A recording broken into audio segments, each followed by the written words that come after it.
Hi friends, welcome to Code Together and I am Vasagan.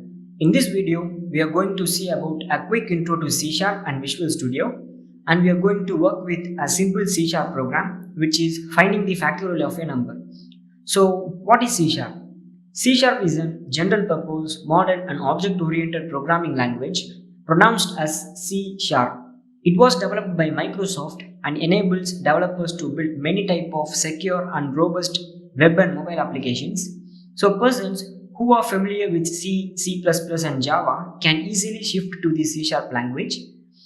We are going to use Visual Studio as our environment tool. So basically Visual Studio is an integrated development environment which is also developed by Microsoft to develop GUI, console, web apps, mobile apps, clouds, etc.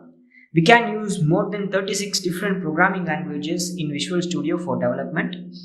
So straightly get into your browser and search for Visual Studio Community 2019. I have already installed Visual Studio, so let's get into Visual Studio and work with our program. Open Visual Studio 2019 and create a new project.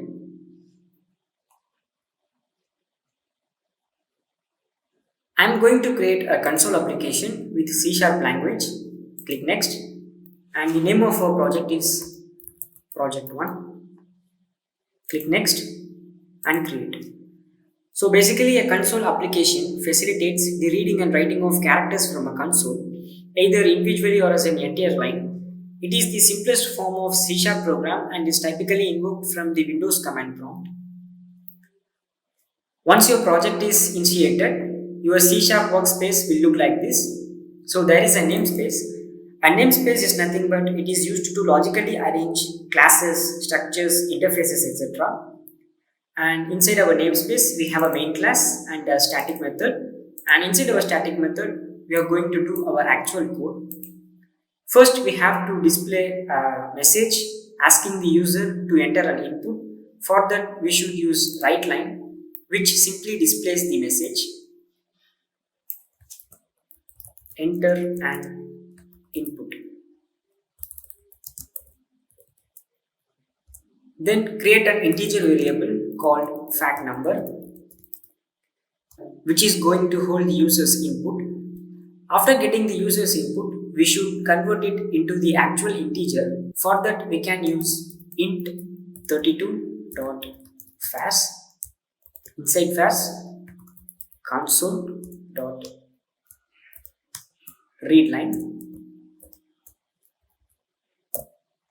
Int 32 is used to represent 32-bit signed integer values. The int 32 can store both positive and negative values ranges from the integer's maximum and minimum value. And fas is used to convert the string representation of a number to its 32-bit signed integer equivalent. Then create another integer variable called fact result, which actually hold the output and it will be useful for handle the output. Then we are initiating this fact result with 1. Then create a for loop. Inside the for loop, create an integer variable called I, which actually contains the same value of the fact number. Give the condition like I greater than or equal to 1 and decrement operator I minus minus. Inside the for loop, we are going to give the actual logic of the factorial program.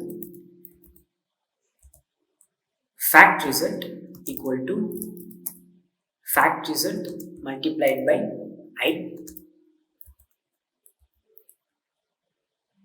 and we have to write the output. For that, we are going to use the WriteLine method dot WriteLine.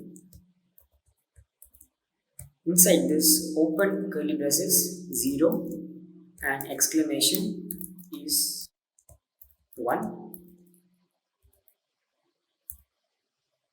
in which 0 stands for fact number, which is an input number, and 1 stands for fact result, which is the output result.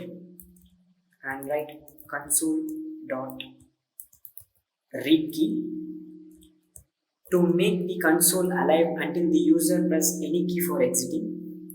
Let's run the program and I will explain the iteration.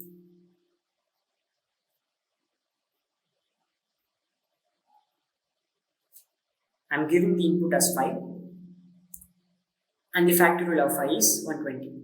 So our logic is correct. Let's get into the iteration. Let's debug this code and understand the iteration. Press F11 for debugging. In this line, it prints the string, and in this line, it reads the user's input and store it in the fact number. I am giving 5, and then the fact result is readed and it is initiated with 1.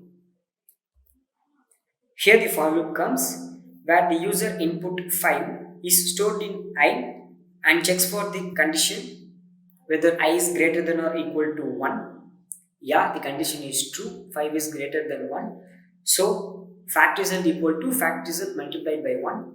Now the value of the fact result is 1. So 1 multiplied by 5 is 5. So the fact result contains the value 5. Then it go back and doing the decrement operation. It decrement the value of I, which is 5, is decremented to 4. And the fact result is having the value 5. 5 multiplied by 4 is 20. Now the value of fact result is 20. Then it is again decremented to 3. Now the fact result have the value 20. So 20 multiplied by 3 is 60. It is again get decremented to 2.